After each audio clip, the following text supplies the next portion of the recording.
Kalaburagi James ಆಸ್ಪತ್ರೆಯ ಮಹಾಕರ್ಮಕಾಂಡ ಬಡವರ ರಕ್ತವನ್ನ ಹೀರ್ತಾ ಇರುವಂತಹ ಕಲಬುರಗಿಯ ಜೇಮ್ಸ್ ಆಸ್ಪತ್ರೆ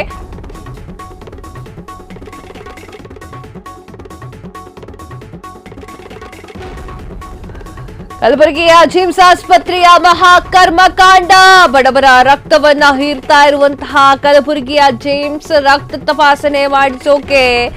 ಎರಡೆರಡು ಬಾರಿ ಬಿಲ್ ಖಾಸಗಿ ಲ್ಯಾಬ್ನಿಂದ 2 ಸಲ ಹಣ ವಸೂಲಿ ಶ್ರೀದೇವಿ ಸಂಬಂಧಿಕರ ಮೊದಲಿಗೆ 5,600 ರೂಪಾಯಿ ಪಾವತಿ ಮತ್ತೆ ಜೇಮ್ಸ್ ವೈದ್ಯರ ಕಡೆಯಿಂದಲೂ ಕೂಡ 5,600 ಹಣ ಪಾವತಿ ಎರಡೆರಡು ಬಾರಿ ಹಣವನ್ನ ಪೀಕಿಸಿರುವಂತಹ ಕಲಬುರಗಿ ಖಾಸಗಿ ಲ್ಯಾಬ್ ಜೇಮ್ಸ್ ಆಸ್ಪತ್ರೆಯಲ್ಲಿ ಇಲ್ವಾ ರಕ್ತ ತಪಾಸಣೆಯ ಕೇಂದ್ರ ತಂತ್ರ ಅಂತ ಜಿಲ್ಲೆಗೆ ದೊಡ್ಡ ಆಸ್ಪತ್ರೆಯಾದ್ರೂ ಕೂಡ ಬಡವರಿಗಿಲ್ಲ ಸೌಲಭ್ಯ ಖಾಸಗಿ ಲ್ಯಾಬ್ಗಳಿಗೆ ಪ್ರತಿಯೊಂದು ಬ್ಲಡ್ ಟೆಸ್ಟ್ ರೆಫರ್ ಮಾಡ್ತಾರೆ ಸಚಿವ ಪ್ರಿಯಾಂಕ್ ಖರ್ಗೆ ಅವರೇ ಇತ್ತ ಸ್ವಲ್ಪ ಗಮನವನ್ನ ಹರಿಸಿ ಆಗ್ಲೇ ಹೇಳ್ತಾ ಇದ್ದೆ ಕಲಬುರಗಿಯಲ್ಲಿ ಏನ್ ನಡೀತಾ ಇದೆ ಎರಡೆರಡು ಸಲ ಬಿಲ್ ಹಾಕಿದ್ರೆ ಏನ್ ಮಾಡ್ತಾರೆ ಬಡವರು ಎರಡೆರಡು ಬಾರಿ ಬಿಲ್ ಅನ್ನ ತೆಗೆದುಕೊಂಡಿರುವಂತಹ ಘಟನೆ ಕಲಬುರಗಿಯ ಜಿಲ್ಲೆಯ ಜೇಮ್ಸ್ ಆಸ್ಪತ್ರೆಯಲ್ಲಿ ನಡೆದಿದ್ದು ರಕ್ತ ತಪಾಸಣೆಯನ್ನ ಮಾಡಿಸಲಿಕ್ಕೆ ಎರಡೆರಡು ಬಾರಿ ಬಿಲ್ ಅನ್ನ ಹಾಕಿದ್ದಾರೆ ಖಾಸಗಿ ಲ್ಯಾಬ್ನಿಂದ 2 ಸಲ ರಕ್ತ ತಪಾಸಣೆಯನ್ನ ಮಾಡಿಸಲಾಗಿದ್ದು ಎರಡೆರಡು ಸಲ ಬಿಲ್ ಅನ್ನ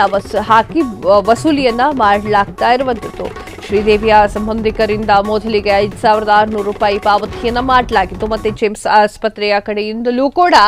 5,600 ರೂಪಾಯಿ ವಸೂಲಿ ಮಾಡಲಾಗಿದೆ ಎರಡೆರಡು ಬಾರಿ ಹಣವನ್ನ ಪೀಕಿಸಿದಂತಹ ಕಲಬುರಗಿಯ ಖಾಸಗಿ ಲ್ಯಾಬ್ ಜೇಮ್ಸ್ ಆಸ್ಪತ್ರೆಯಲ್ಲಿ ಇಲ್ವಾ ರಕ್ತ ತಪಾಸಣೆಯ ಕೇಂದ್ರ ಅನ್ನುವಂತಹ ಪ್ರಶ್ನೆ ಈಗ ಮೂಡಿದೆ ಜಿಲ್ಲೆಗೆ ದೊಡ್ಡ ಆಸ್ಪತ್ರೆಯಾಗಿದ್ರೂ ಕೂಡ ಬಡವರಿಗೆ ಯಾವುದೇ ರೀತಿಯ ಸೌಲಭ್ಯ ಇಲ್ಲ ಖಾಸಗಿ ಲ್ಯಾಬ್ಗೆ ಪ್ರತಿಯೊಂದು ಬ್ಲಡ್ ಟೆಸ್ಟ್ ರೆಫರ್ ಮಾಡಿದ್ದು ಸಚಿವ ಪ್ರಿಯಾಂಕ್ ಖರ್ಗೆ ಅವರೇ ಒಂದ್ಸಲ ಗಮನವನ್ನ ನೀವು ಹರಿಸಬೇಕಾಗಿದೆ.